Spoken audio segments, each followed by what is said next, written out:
Mas a situação das tribos indígenas do interior do Maranhão é difícil em várias áreas. Nós vamos conversar agora com a coordenadora do Conselho Indigenista Missionário, dona Rosana Diniz. Boa tarde, dona Rosana. Primeiro esclarece para a gente o que foi acordado nessa reunião que a comissão teve com o governo.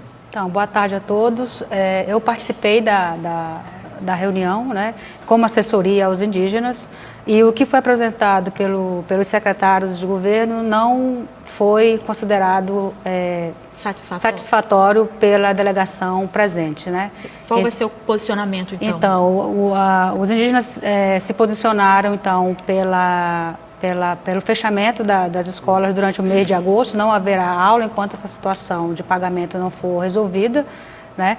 E ficarão sem aula até agosto as escolas indígenas da terra indígena Pindaré. Provavelmente os professores da terra indígena Caru também devem aderir e ficarem também sem aulas durante o mês de agosto. Agora, o problema dos índios no Maranhão não é só a educação, né? Existem outros problemas também tão graves quanto, com relação principalmente à segurança e violência. Qual é o panorama que as tribos indígenas do Maranhão estão enfrentando atualmente? Olha, no Maranhão existem 10 povos indígenas, uma população de quase 45 mil pessoas, né?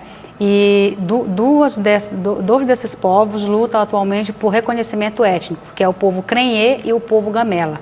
O povo Krenhê e o povo Gamela já teriam sido considerados extintos oficialmente pelos órgãos do Estado. E esses dois povos hoje lutam para esse reconhecimento, primeiramente, da sua identidade étnica e futuramente pelo reconhecimento de seus territórios, né? E a questão da educação escolar indígena no estado do Maranhão tem um dos piores índices do Brasil.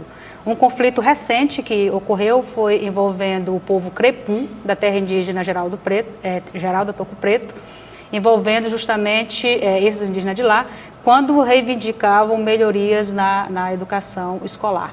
É importante salientar aqui nesse programa que os indígenas percorrem todo esse caminho legal, que é de encaminhar documentação, falar com o Ministério Público, falar com os secretários de governo, encaminhar documentação, protocolado, todo esse processo legal, os indígenas fazem, mas não há um retorno. Então, os indígenas Crepum entenderam que manteriam por algumas horas uma equipe de 3 pessoas da SEDUC, enquanto a demanda deles fossem efetivadas. E o governo, então, armou todo um aparato policial com helicópteros, vários policiais, vários carros, para ir até aquela aldeia e resgatar o que eles chamaram de sequestro, o que ocorreu nessa aldeia sibirina. Então, só por esse ponto você vê que a questão indígena no estado do Maranhão, como no Brasil, enfrenta esse tipo de conflito, porque o Estado brasileiro continua mantendo uma relação de autoritarismo com os povos indígenas, né? Agora, a senhora citou aí o sequestro. A gente pode lembrar do caso de uma índia que foi sequestrada em fevereiro e foi vista pela última vez em um acampamento de madeireiros. Vocês já têm alguma resposta, algum posicionamento sobre esse caso? Então, o caso da indígena Iraúna Capó permanece da mesma forma, sem nenhum esclarecimento por parte da Polícia Federal.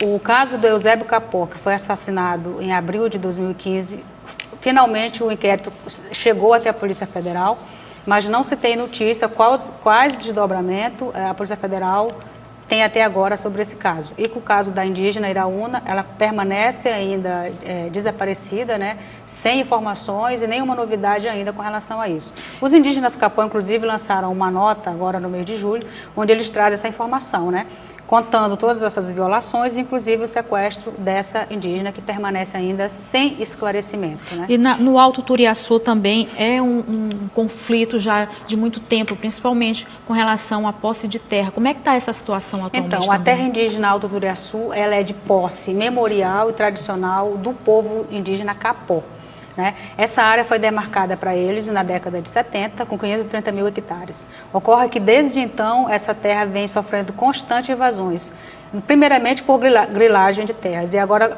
recente, por fazendas e por madeireiros. O posicionamento do governo e segurança pública com relação a esses casos? Então, aquilo que eu falei para você, os indígenas têm pastas inteiras de todo esse percurso que eles fazem, denunciando essas agressões, né? E eles, então, decidiram, a partir de 2009, organizar grupos próprios para fiscalizar e proteger o território. Ou seja, os indígenas estão assumindo uma obrigação legal, que é a obrigação do Estado brasileiro fazer. E eles estão fazendo esse trabalho, e por conta desse trabalho de proteção, de autovigilância, de autofiscalização, de retomada para si das suas demandas, cansados de procurar todos os órgãos que têm conhecimento sobre isso, né, decidiram fazer esse processo e estão sendo vítimas de todo esse esquema que explora essa terra. Como eu acabei de citar para você, a morte desse indígena, o sequestro dessa indígena, 5 lideranças assassinadas, 2 aldeias invadidas, 2 aldeias queimadas e outras violações que vão sendo cometidas aí. Infelizmente, esse caso, tomara que tenha uma resolução rápida. Muito obrigada, dona Rosana Diniz, coordenadora do Conselho Indigenista Missionário Regional Maranhão. Obrigada pelos esclarecimentos. Obrigada a vocês, obrigada pelo convite.